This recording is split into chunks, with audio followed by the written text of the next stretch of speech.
Hello, I'm Sean, and this is my leadership evolution plan. Out of the 8 areas that we studied during the course, the one that really resonated for me was organizational skills. I know specifically that I'm not very organized when it comes to my paperwork, and sometimes that means my papers are not only not kept neat and organized where I can find them, but sometimes they're not kept very securely, and some of them may be confidential documents.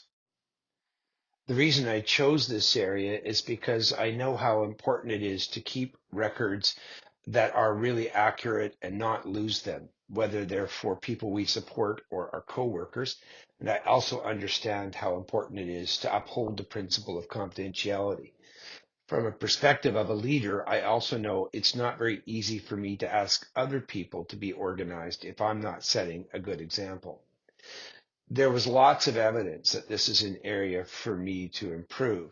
Probably the biggest was when my supervisor, Michelle, told me that this was a key area when we did my last performance appraisal. She gave me a 3 out of 5, and in most other areas, I was a 4 or a 5 out of 5.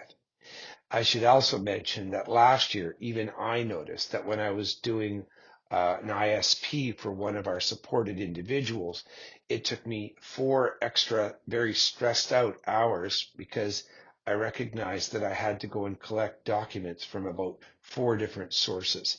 And when I really think about it, even a joke that's really common around the program probably reflects the fact that I am known as a not very neat and organized person because all of my coworkers refer to me as Hurricane Sean. Luckily for me, I have a lot of different assets and resources I can bring toward this challenge. Internally, I'm really truly motivated to improve in this area. I recognize that it has caused me a lot of stress in the past, and I am a person who really likes to be honest about myself. I take time to reflect regularly, and I really do care about the people I work with and that I support in the program. So I see how important it is. Luckily, I'm also really good at asking for help, and I have some great people who can help me. In terms of some of my external resources, I'm really lucky that Michelle allocated $300 for me to go and purchase a new filing cabinet, and she even gave me 2 hours of admin time so that I could catch up on this project. One of my coworkers, Diana, is a super organized lady. When you look in her file cabinet, it just looks gorgeous. And I want to find out more from her about how she does it. And I'm going to set up a chance to speak with her. I know she'd be really happy to give me feedback. Information technology has already given me a bit of help, showing me how I can take a lot of what is currently paper and put it into password protected files on my computer. And when I found that out and I realized I might be able to shred some of the old paper, I asked the office if I could buy a new shredder, and they actually had one there that they gave me.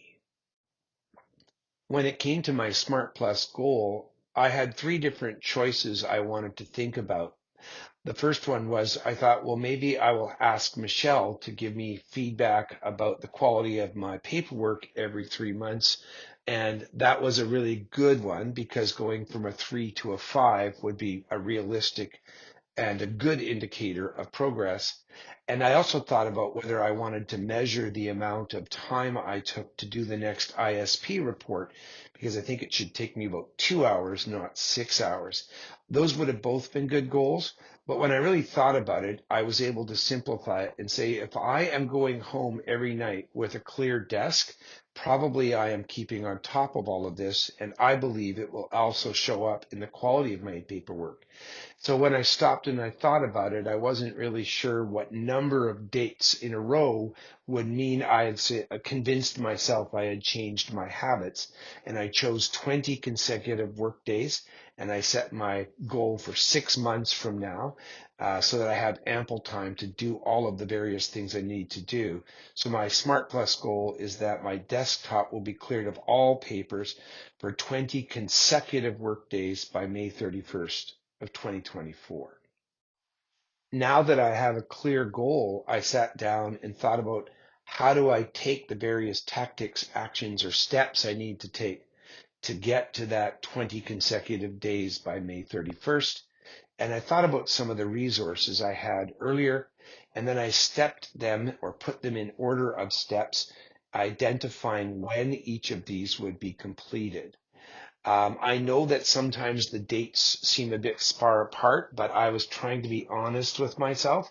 And I know that part of the reason I am slow to get desktops organized is that I have so many other things going on. So I tried to create a comfortable amount of time, and I hope I can beat these dates, but they're the end dates for me. They're the deadlines at the latest I'll get these steps done. So number one, I said I'm going to create a chart that I'll use to check off so that I can say I have a clear desk every day. And I'm going to do that by December 5th. That was first because it's the most important way for me to track my progress. Number two, I'll add some admin time to the program's digital calendar. I'm going to put that right into our our Outlook. And I'm going to ask the staff to use that same calendar. And so every day, Monday, Wednesday, and Friday, I'm going to take that time starting at 3 o'clock. Right now, I've been doing it at 3:45. So that only gives me 45 minutes per day, per week. And I know I need more. Now, Dean and Lisa need to be informed because otherwise they may come and knock on my door and ask me to plan activities or help them. So I really want them to be in the loop. So I've let them know, I will let them know on the same day, actually, that I put that in the calendar, that those last 45 minutes of the day, I am going to be locked away, kind of making sure everything's in order. I'm hopeful that I'll be able to slim that time down, but I think it's better to tell them 45 minutes. And I'm going to take the skills I got from the information technology department and actually create 3 password protected cloud files on my desktop. One's for the finances, one's for the progress of supported individuals, one's for the employees. And only I will have those passwords, and I'll get that all set up by January 10th. Number 5, I'm going to meet with Diana. You might remember she's my super organized colleague with the beautiful filing cabinet, and I'm going to meet with her by February 1st so she can tell me what all of the materials are and how she puts them together. And then by February 15th, I'll go out and I'll get those file marking materials. And by the end of March at the latest, I'll have actually set up my file cabinet to be like Diana's. And then the final step I have is I just want to make sure that I am base touching with Michelle, my supervisor, all the way through it. So roughly every 6 weeks, I'm going to talk with Michelle and see where she thinks I am in terms of the quality of my records. So using that 3 out of 5 that I currently have, I'm going to say to her, how would you rate me now? And hopefully go sort of from a 3 to a 3.3 to a 3.5 and so forth until gradually I get higher quality as well. So even though that isn't my specific goal, I'm still going to try and get that feedback because I know myself and it'll be really motivating for making progress. When it comes to my review planning, I realized that those same dates where I was going to meet with Michelle are actually great dates for me to put into my calendar for review planning. So I plugged them all into my calendar and even given myself a little prior warning so that I remembered to go back and set up an appointment with Michelle and make sure that I am keeping my checklist up to date. So I've actually put in the calendar that I'm going to check on my progress on the same dates that I'm meeting with her, January 15th, February 28th, April 15th, and then the very last date, of course, matches the same date in my Smart Plus goal. So these roughly are 1/4, 1/2, 3/4, and the final date. I went back and made sure that I was actually working on those days so that they were realistic. They didn't coincide with weekends or days that I've already got booked off, and they were all good. And then I wanted to kind of identify the evidence of my growth.